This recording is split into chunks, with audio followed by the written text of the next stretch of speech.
Question as pseudo first order hydrolysis of ester. Pseudo means which is under certain conditions the reaction is first order, otherwise it is of different order.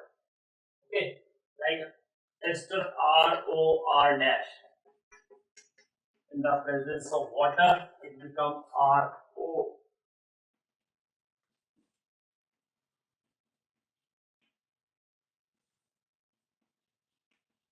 Acid and alcohol, like this.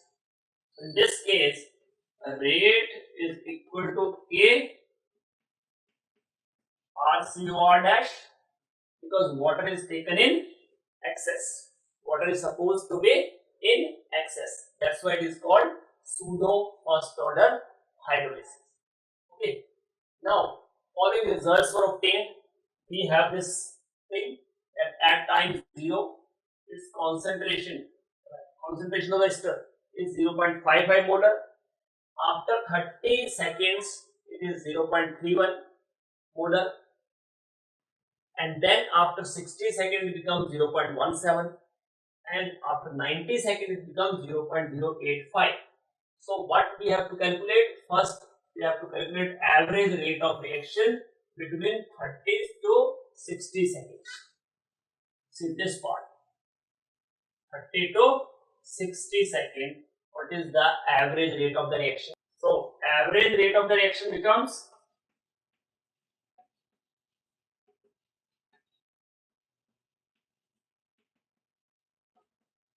change in concentration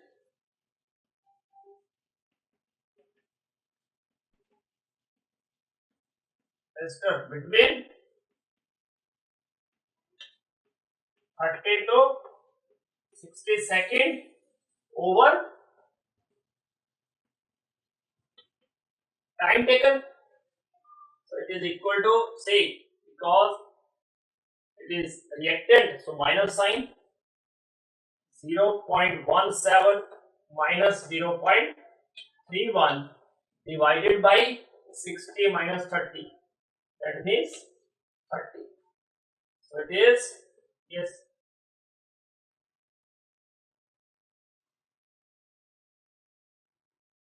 0.14, because it is become minus and it is minus and plus.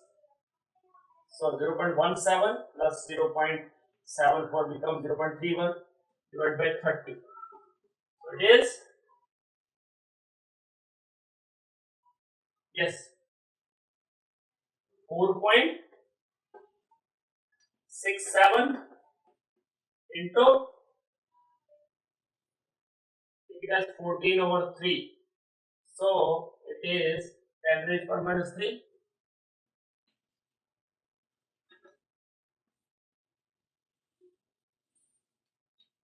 This is the average rate of the reaction.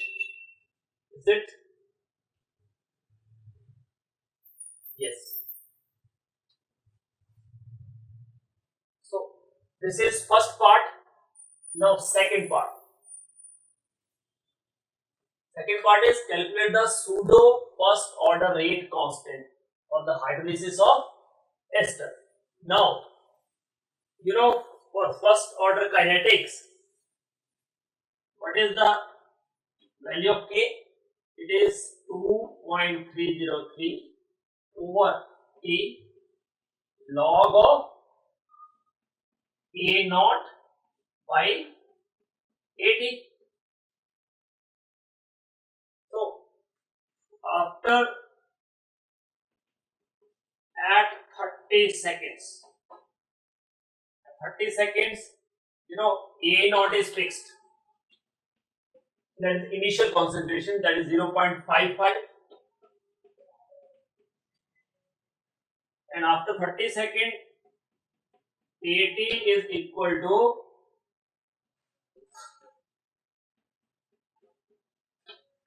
0.31 molar.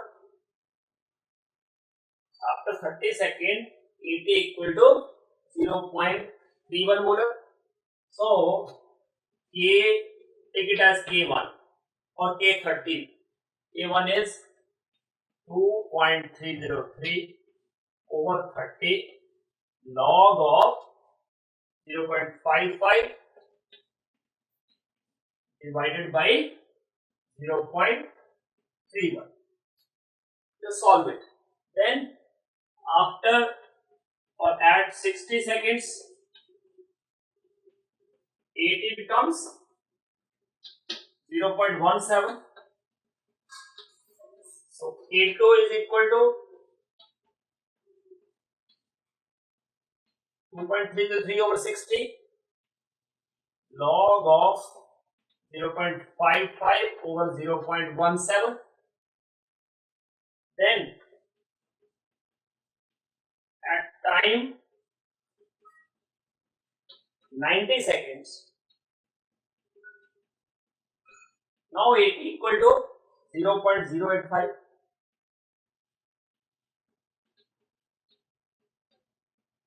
So A3 equal to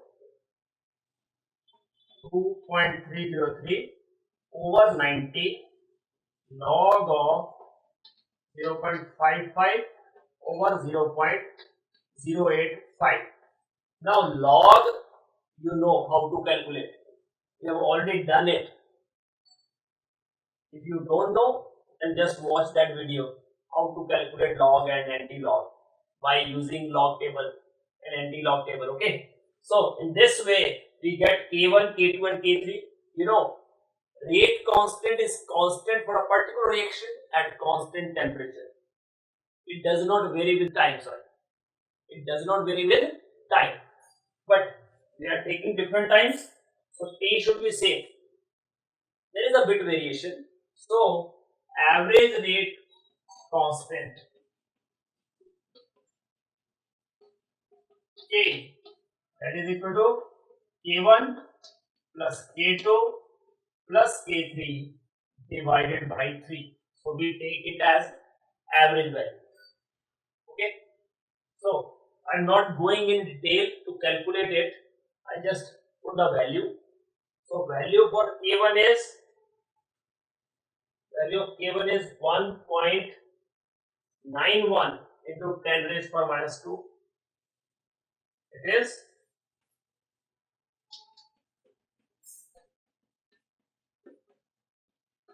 per second.